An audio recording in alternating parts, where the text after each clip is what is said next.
A grande reviravolta do filme A Chegada estava escondida o tempo todo em uma única palavra. Essa mesma palavra também explica completamente todo o conceito da história que a princípio pode parecer confusa, mas prestando atenção em alguns detalhes dentro do próprio filme, a gente consegue desvendar tudo o que está acontecendo. Só que essa palavra não é a única pista. O diretor Denis Villeneuve plantou bem debaixo do seu nariz várias outras pistas na fotografia, no design de som e até mesmo no movimento de câmera. Você percebeu que uma citação de um livro no meio do filme já trazia a resposta para impedir uma guerra interplanetária? Ou até mesmo como o diretor usou as cores da fotografia para te entregar de bandeja qual o propósito desses alienígenas na Terra? E se eu te disser que talvez os heptapods nem são extraterrestres? Meu nome é Bruno Albuquerque, esse é o canal da SB Cinema e se prepara, pois nós vamos desvendar juntos os mistérios do tempo de A Chegada. O filme abre com um prólogo doloroso. Ali vemos o que acreditamos ser o passado da protagonista, a Louise. Acompanhamos os últimos dias dela com a sua filha, Hannah, desde a descoberta de uma doença rara da garota até o seu último suspiro no hospital. De volta ao presente, vemos Louise seguindo a sua rotina, mas ainda carregando o peso do luto. Descobrimos que ela é uma linguista renomada e que hoje vive uma vida solitária focada somente no trabalho. Mas as coisas tomam um rumo inesperado quando 12 objetos colossais, naves que parecem conchas de pedra,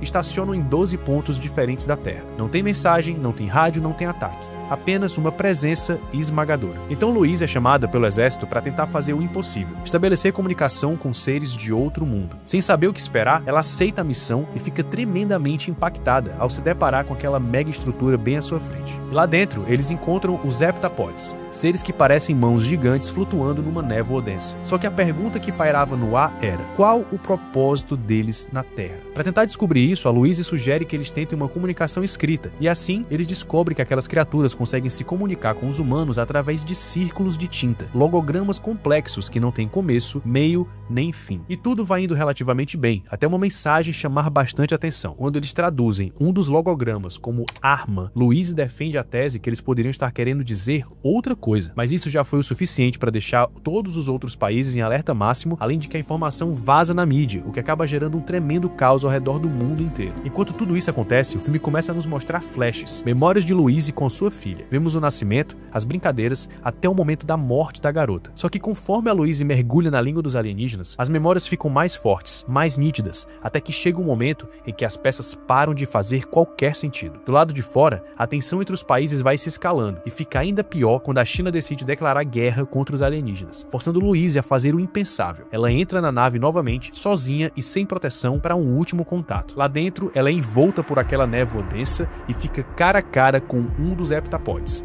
E é aqui onde a realidade da Louise se fragmenta. Ela pergunta sobre a arma e finalmente entende que essa tal arma é a própria linguagem deles. Enquanto os caças chineses se preparam para o ataque e o mundo fica atento para o início de uma guerra interplanetária, Louise percebe que aquelas memórias da sua filha que a gente viu o filme inteiro não são memórias. Elas nem sequer aconteceram. A percepção de tempo de Louise se tornou a mesma das criaturas. Isso porque, ao aprender a linguagem deles, o cérebro dela foi reconfigurado e agora ela passou a enxergar o tempo da mesma forma que eles. Não como uma linha que segue do passado para o futuro, mas como um círculo onde tudo acontece ao mesmo tempo. Então, finalmente, depois de descobrir essa habilidade, a Louise toma uma sequência de ações para impedir que a guerra aconteça. Ela usa uma informação que ela consegue no futuro para convencer o general chinês a recuar no presente. Tudo se resolve e as naves vão embora depois de passarem a sua mensagem, deixando um mundo unido pela primeira vez. Mas para Louise, o impacto acaba sendo um pouco mais profundo. Quando ela olha para o seu colega, o Ian, o físico que esteve ao lado dela o tempo todo, ela vê o casamento deles, vê a felicidade de ter uma filha, mas vê também um momento em que ele a abandona e a dor insuportável de perder a filhinha deles. Só que nada disso foi o suficiente para fazer ela tomar uma decisão diferente. Mesmo sabendo de todo o sofrimento que estava esperando por ela, Louise escolhe abraçar o Ian. Ela escolhe viver cada segundo daquela felicidade, mesmo sabendo exatamente como ela ia terminar. Você não percebeu, mas esse filme te manipulou desde a primeira cena para você não sacar a reviravolta até o último segundo. Se liga só, a primeira grande sacada é a geometria da manipulação. Repara na casa da Louise. O janelão da sala dela tem exatamente o mesmo formato, proporção e tipo de luz que o vidro que separa os humanos dos heptapods dentro da nave. Isso já é uma pista visual da aventura que ela estaria prestes a embarcar. E o movimento de câmera reforça isso. isso. No prólogo, quando a gente vê a Louise com a filha, ela termina de caminhar descrevendo um círculo perfeito. Mas quando o filme começa pra valer lá na faculdade, a câmera segue ela em uma linha reta. Aqui o diretor está te induzindo à linearidade, enquanto a verdade já foi apresentada como circular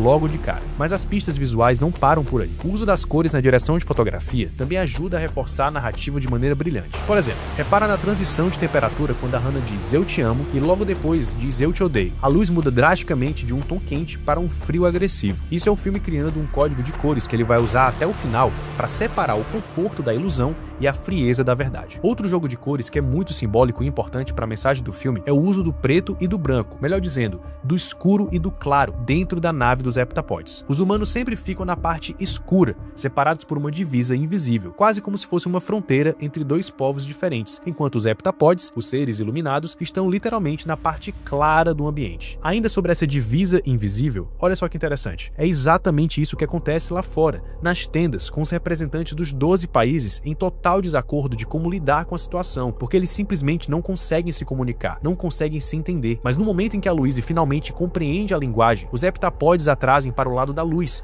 sem barreiras, sem escuridão. Ela se une a eles, ultrapassando a divisa invisível para que, enfim, consigam trabalhar juntos. E o filme é exatamente sobre isso, união, união dos povos, uma união que só é possível quando ambas as partes decidem derrubar essas barreiras e aprendem a se comunicar entre si, trabalhando juntos. Uma mensagem clara sobre as divisas humanas e essas fronteiras que só existem nos mapas e que na prática nos faz esquecer que no final das contas nós somos um único povo. Mas calma que agora é que começam as partes mais complexas, onde o presente, o passado e o futuro começam a se misturar. E o nosso ponto de partida vão ser os foreshadowings deixados ao longo do caminho. Lembra que logo no começo o Ian diz: linguagem é o fundamento da civilização. É a primeira arma empunhada no conflito.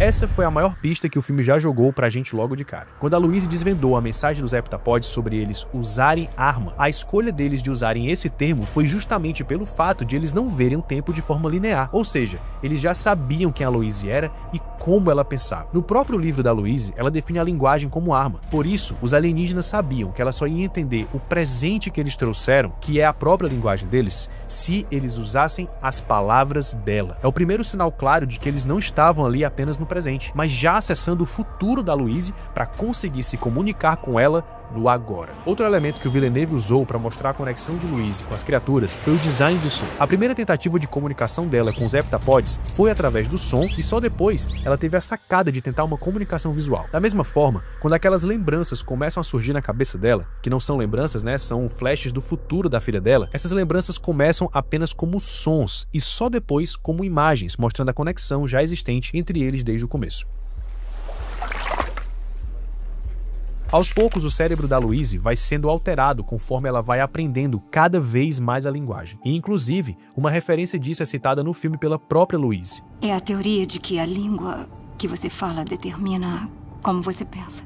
É essa reconfiguração do cérebro dela que torna o paradoxo do General Cheng possível. No tempo circular, o futuro influencia o presente. O general só entrega o número do celular dele para Louise no futuro porque ela ligou para ele no presente. Mas ela só conseguiu ligar porque ele já tinha dado o número para ela. A lógica aqui é a seguinte: para quem enxerga o tempo em círculo, não existe antes ou depois. O evento só acontece porque as duas pontas se encontram ao mesmo tempo. E se você reparar bem na forma dos logogramas, vai perceber que eles também não têm começo nem fim. É uma representação visual do Ouroboros, aquele símbolo milenar da serpente que morde o próprio rabo. E essa escolha não foi por acaso. O círculo de tinta é a representação material de que a causa e o efeito estão grudados um no outro. E no momento em que a Louise aprende a escrever como eles, ela deixa de seguir uma linha e passa a habitar o ciclo completo, onde o fim da frase é literalmente o ponto de partida. E tudo isso nos traz de volta aquela única palavra que resume todo o filme que eu falei lá no comecinho do vídeo. E essa palavra é Hannah. O segredo não está na personagem em si, mas na estrutura do nome dela. Como a Louise explica para a própria filha: bom, o seu nome é muito especial, porque de trás para frente é a mesma coisa.